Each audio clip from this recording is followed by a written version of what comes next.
Jersey's own Zach Gelb. Or maybe it's Pennsylvania. Anyhow, it's one of the two, I'm pretty sure. The Zach Gelb Show continues On Fox Sports 920, The Jersey. In between the break, I had to keep my energy level up, so I had a delicious peanut butter sandwich, and I share that love for peanut butter with my next guest, as that's what he does during his broadcast in between intermission to keep his energy level up, and that's the great Doc Emrick, who's going to join us right now in a second. NHL on NBC. Tomorrow night, Capitals in Philadelphia versus the Flyers, and the legendary broadcaster, the preeminent broadcaster in all of sports, Doc Emrick, is kind enough to join us right now on the Zach Gelb Show. Doc, always fun to talk to you. Thanks so much. Happy holidays, and how are you? Happy holidays to you, Zach. Now let's get to the bottom line here. What brand of peanut butter, and is it smooth or crunchy? Oh, that's a great question. I don't know the brand. I just buy what's ever on the shelf, but it is smooth peanut butter. Okay. I tend to go to Jif rather than Peter Pan, and that's only because I seem to notice it on the shelves more. I hope the marketing people for Peter Pan aren't paying attention. And I like the crunchy. It all came out of, more than you care to know, it all came out of multiple playoff periods between Washington and the Rangers about 3 years ago. And it went into the third overtime, and it was at that point that there was an energy lapse, and they solved that by doing the peanut butter. So now they do it whether it's regular season or not. But it is fun, and I've enjoyed it ever since I was a kid. I'm sure you have more important things to discuss than that, but so much for the sidebar note of the day. It's actually funny that you bring up that Rangers-Capitals game, because I remember watching that game in that 3-overtime game, and the energy level, it was nuts, because if memory serves me right, Ovechkin scored, and they thought they scored. The building, everything went off, the buzzer, everything was going nuts. It was crazy, and then he actually didn't score, and the Rangers ended up winning in overtime. I believe it was Gabrick. Yeah, it was Gabrick. That was who had the winner. You're right. Yeah, it was something. Those series always are very special. But, if it's today, it's the Flyers and the Rangers, and it's Pittsburgh and Columbus, and it's Washington and Montreal, and it's Boston and Ottawa. And so those are all really fun matchups. But we're 3 weeks away from the halfway point, so it's not quite today yet. But this has been a lot of fun to watch, especially the Metropolitan. Doc Emrick with us right now on the Zach Gelb Show. Philadelphia has a special place in your heart. What memories come back to mind when you do a game in Philly and you walk into that building? Well, it's more so the old one that is no longer standing, as is the case with a lot of places where I first walked in. They are parking lots now, but the old Spectrum really rocked. And, of course, at that time, the sport sometimes would last 3.5 hours, and it was different. Was it better? Well, that's debatable. It was sure a lot of fun at that time, and it's still a lot of fun.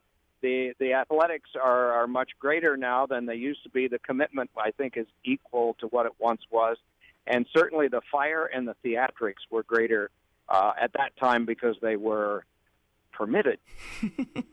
It's been a little bit of a bizarre year for the Flyers, Doc, because for so many years, the founder of the Flyers, Ed Snider, that's been the face of the organization, and this is the first full year. Obviously, they went through his passing right before the playoffs last year, but this is the first full year without Mr. Snider. Can you just share some anecdotes of your time with Mr. Snider? Yeah, I think the one thing that stood out in my mind, and sometimes it takes somebody else saying it for you to realize, hey, that's true.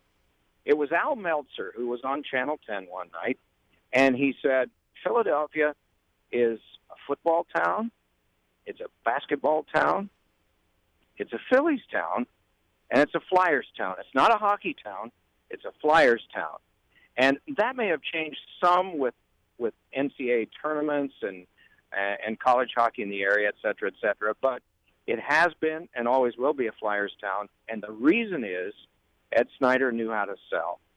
And in the early part of the 60s, the roof blew off the Spectrum the very first year. They had to play some of their home games at Madison Square Garden, some up in Quebec. All of this ancient history that 3/4 of the people that are attending tomorrow night's game will not have been born and not have lived through. They can only read about it in Jay Greenberg's big book about the first 50 years of the Flyers. But he did a master plan job of selling hockey in Philadelphia. they had a parade, a welcome Flyers parade, and I believe the number of people that turned out were in the 20s. And then within 8 years, they had won a Stanley Cup, and they got $2 million. That just shows the sell job, and of course the fact that they got in highly skilled athletes. There was that night. This is just one last story, but again, it revolved around Ed Snider. There was that night when the St. Louis Blues beat up the Flyers, and Ed Snider swore that'll never happen to us again. And so the word went out to Keith Allen, the general manager of the team, unless somebody has incredible skill, nobody under 6 feet, very few under 200 pounds, we're going for size. And of course, it was affirmed by the fact that the Boston Bruins, with size as well as skill, were winning the 70 and 72 Stanley Cup, and along came the Flyers and won 73-74. So it validated the fact that size was going to make a huge difference, and being pugnacious would make a huge difference as well. And a lot of that, the leadership for that, came from Ed Snider. Mike, Doc Emrick with us right now on the Zach Gelb Show. You would know if Mr. Snider was still here, he would love this youngster, 19 years old, Provorov, for the Flyers right now. What stands out to you about Provorov's game, and is there a player of years past that you may say, Provorov reminds me of that player? No, he doesn't remind me of anyone from the past because he's growing in the game. I think the first time that we were in to see the team in early November against Detroit, what we were hearing was that the defensive side of the game hasn't really picked up that much, and the transition and picking up speed hadn't really picked up. By the time we were in for Thanksgiving the day after against the Rangers, you could see it was noteworthy. It was so much different. And now it's just off the charts. And so what you want to do is you don't want to make him the next great defenseman in the world of the National Hockey League because he's 19 and he's a rookie. But you want to really enjoy the maturation process that's going on and how much better he's getting with each passing set of 10 games. The marking point on most coaches' calendars is 10-game segments. And if you turn back the 10 games from Thanksgiving to early November, and then you bring this forward 10 games, and let's face it, you win 10 of 12 in this league, unless you're in the Metropolitan Division, you should make great progress. In this division, it doesn't seem like you make a lot of ground up. But in most divisions, you're going to make a lot of progress, and he has been a very key figure in all that's come about. And Steve Mason has been another. And when we came in for that first game against Detroit in early November, that wasn't what was being said. And the question mark was still there when they lost the game the day after Thanksgiving to the Rangers. And it was right after that, on the 27th, that everything turned around. Now, there are people who will say that the tail end of the Toronto game, before Thanksgiving, was when this team finally started to come around and finally started to have what it's showing now. I don't know. It would be fun to, and that'll probably be one of the now retrospective questions that I'll ask the coach when I see him tomorrow. But that's one of the thoughts, and so it'll be interesting to get his thought as to whether that was where it took place. But for whatever reason, it's been a marvel to watch.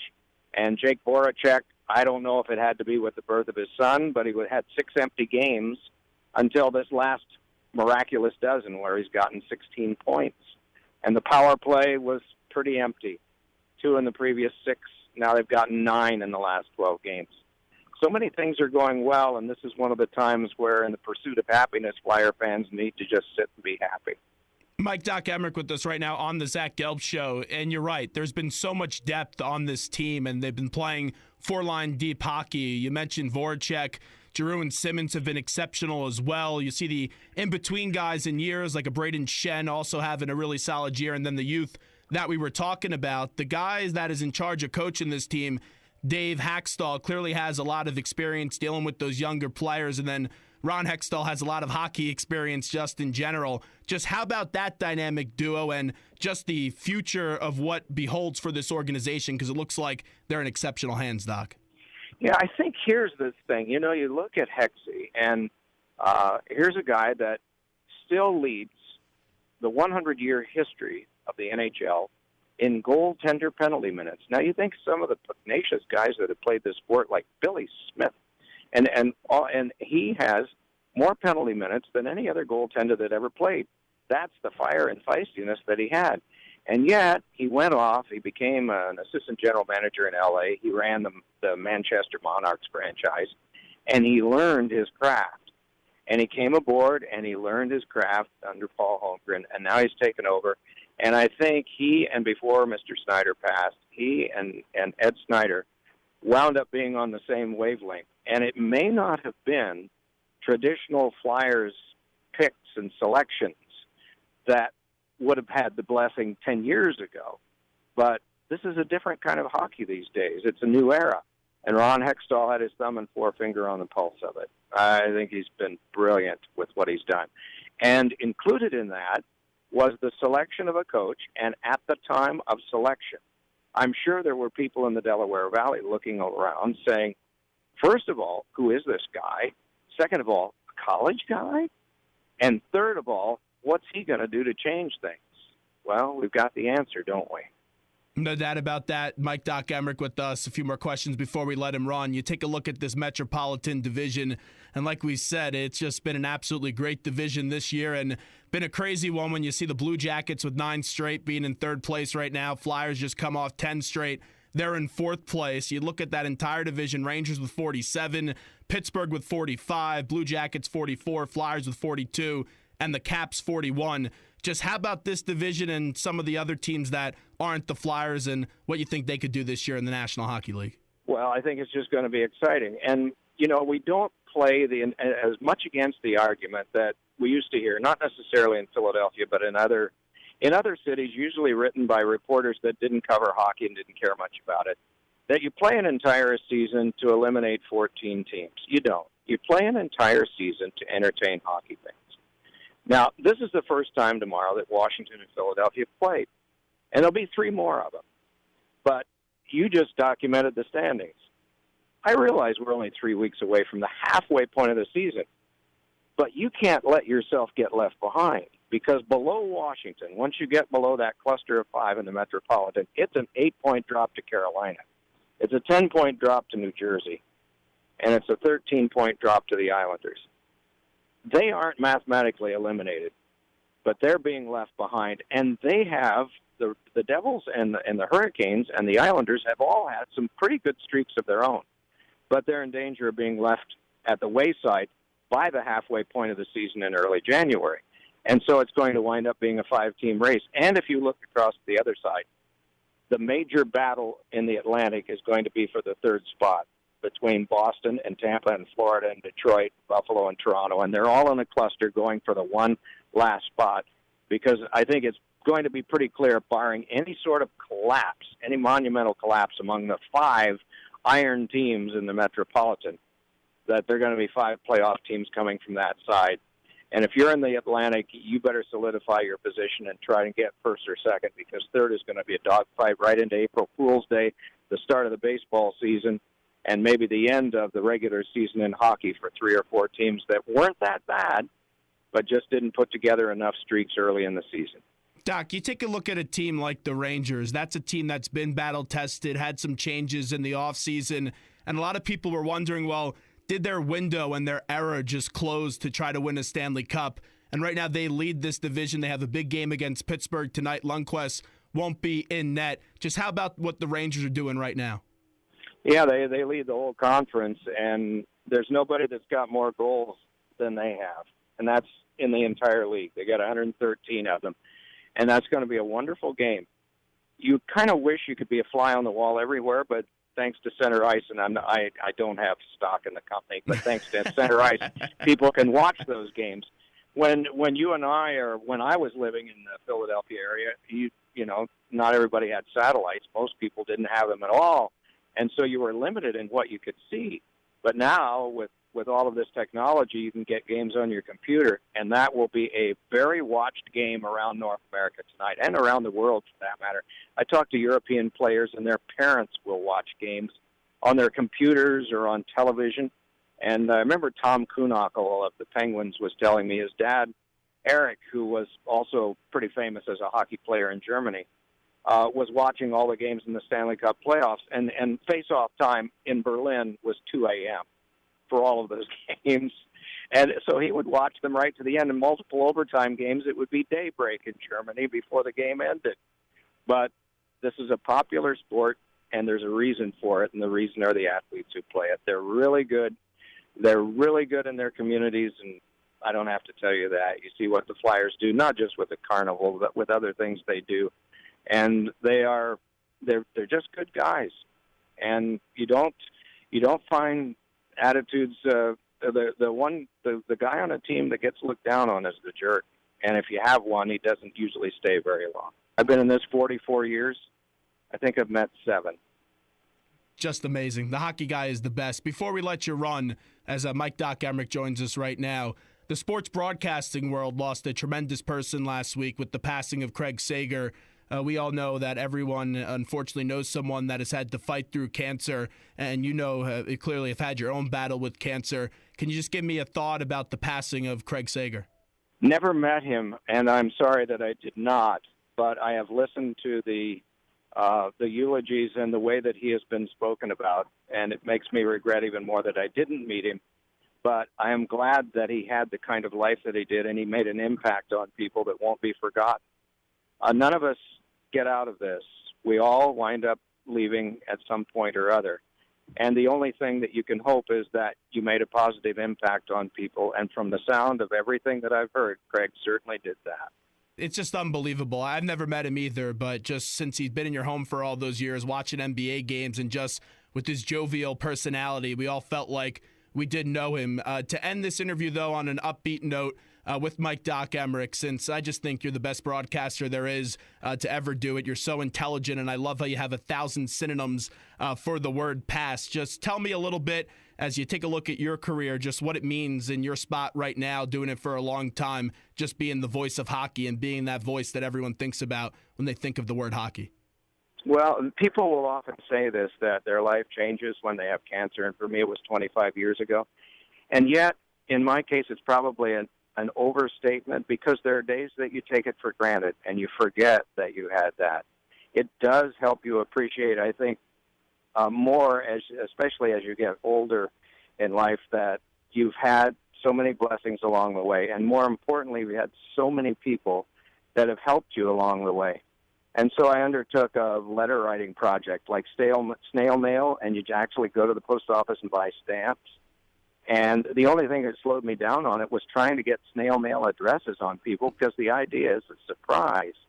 But as I look at it, I realize that there are hundreds of people in 44 years that have been a part of the work that I've done or have helped me along the way, even by just being an encourager. And so this is a time in my life when I've taken time to say thank you to those people. And I really do enjoy getting in free. And I like the fact that I get a good seat for the game. And twice a month I've learned that they do give you something that, Uncle Sam likes to take taxes out of, but you can go to the bank with it. So I consider myself very lucky. And in particular at this time of the year, when we often become more reflective, I'm just thankful to God that I'm here and that I have a job. And I just really enjoy getting ready to go to a game. I enjoy preparing for a game and then getting to talk to some of the best people that I know the day of the game, and then delivering it and saying, as Gene Hart used to say, on his way out the door, I say, thank you very much and good night, and then you move on to the next one. But you enjoy the fact that you get to do what you do. Perfect way to end this conversation. And Doc, I can't thank you enough, because whether it was myself interviewing you when I was in high school, college, or now in the professional world, you've always been kind to us. So I'll see you at the press box tomorrow night, and maybe I'll bring you a nice peanut butter sandwich. Wow, I'll look forward to that. Thank you. Thanks, Zach, you're a good man. Thank you. Appreciate it. There is the great Mike Doc Emrick joining us. Always love talking to him. Those are one of the interviews where you just sit back and you really listen. Because his voice, he could announce anything. You want to have a pedestrian game of cricket, you put Mike Doc Emrick there, and that will get me captivated just because of hearing his voice. He really has an iconic voice, and his energy level and the command of the English language is just unbelievable. And he has a great personality. And sometimes in this business, you'll have people that will have success and they'll have this ego, from what I've learned. And Doc isn't one of those guys. Seriously. Anytime I text him, Zach, no problem, I'll come on the show. He's just a great guy. And I can't wait to listen to him for the rest of the season. Can't wait to see him tomorrow night. Can't wait to go onto my Comcast application and, even though I'm at the game, put in my headphones and listen to Doc, Pierre, and Edzo and just hear that broadcast tomorrow. And then it's going to get better and better and better because when you get into the playoffs, I know the excitement level of the playoffs is one thing. And when you have that 3 overtime game where Alexander Ovechkin scores, they think it's a goal, and then they wave it off, and then, like he said, Gabrick then scores that goal, or you be in some of these just legendary buildings, whether it's Madison Square Garden or the Spectrum back in the day, now a new building in the Wells Fargo Center. It doesn't matter what playoff games there are. You know they're going to be exciting. And Doc just makes that excitement, just doubles it even more. When you have a game-winning goal, I'll never forget it. Madison Square Garden, Eastern Conference Final. Rangers and the Canadiens. It's game 4. Marty St. Louis, in just a legendary playoff run, scores the overtime goal. Rangers go up 3-1. That building was shaking. It was nuts. And I was at the game, so it's a playoff game. Absolutely just an unbelievable atmosphere. I was on that bridge, and that bridge was shaking. And then after the game, after I did all my media work, did all the interviews, first thing I did was went to NHL.com. And I wanted to hear Doc's call. And it's one of the best calls I've ever heard. And we've seen those moments where Stanley Cup final just ends at a snap of a finger, an Eastern Conference final, when a team goes up. And Doc is just there eloquently calling the action using 10,000 words when you could just simply say pass. And he is a broadcaster that's a great person and just someone that could call anything and make it exciting. He did some MLB work with Bob Costas for his love of the Pirates this past year. I just love that man, Mike Doc Emrick. I can listen to him do anything. I would love for him to call. Oh, that's what we should have had him done. A Zach Gelb goal call. But you could watch the game tomorrow if you can't make it to the Wells Fargo Center. Capitals at the Flyers, 8 p.m. on NBC Sports. This is the Zach Gelb Show, Fox Sports 920 The Jersey. When we get back, keep or dump them. That's what we're going to play. Eagles Offense Edition.